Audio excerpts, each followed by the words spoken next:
മാരകായുധവുമായി യുവാവിനെ മർദ്ദിച്ചു പണം കവർന്ന പ്രതിയെ കാപ്പ ചുമത്തി അറസ്റ്റ് ചെയ്തു. താനൂർ സ്വദേശി അറഫാത്തിനെയാണ് താനൂർ പോലീസ് കൊച്ചിയിൽ നിന്ന് പിടികൂടിയത്. നിരവധി കവർച്ചാ കേസുകളിൽ പ്രതിയാണ് അറഫാത്തെന്ന് പോലീസ് അറിയിച്ചു.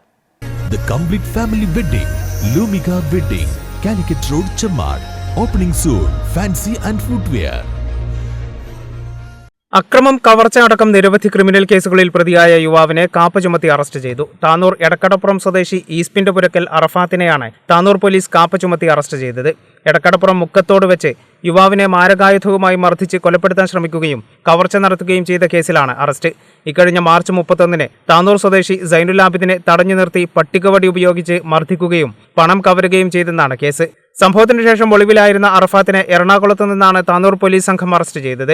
താനൂർ ഡിവൈഎസ്പി പി പ്രമോദിന്റെ നിർദ്ദേശപ്രകാരം താനൂർ ഇൻസ്പെക്ടർ ടോണി ജമറ്റം, CPOമാരായ പ്രദീപ്, സുജിത്, ലിബിൻ, ഷൈൻ എന്നിവരടങ്ങിയ സംഘമാണ് പ്രതിയെ അറസ്റ്റ് ചെയ്തത്. മലപ്പുറം, തൃശൂർ ജില്ലകളിലായി അറഫാത്തിനെതിരെ സമാനമായ നിരവധി കേസുകളുണ്ടെന്ന് പോലീസ് അറിയിച്ചു. പരപ്പനങ്ങാടി കോടതിയിൽ ഹാജരാക്കിയ പ്രതിയെ റിമാൻഡ് ചെയ്തു. കേരള വിഷൻ, താനൂർ.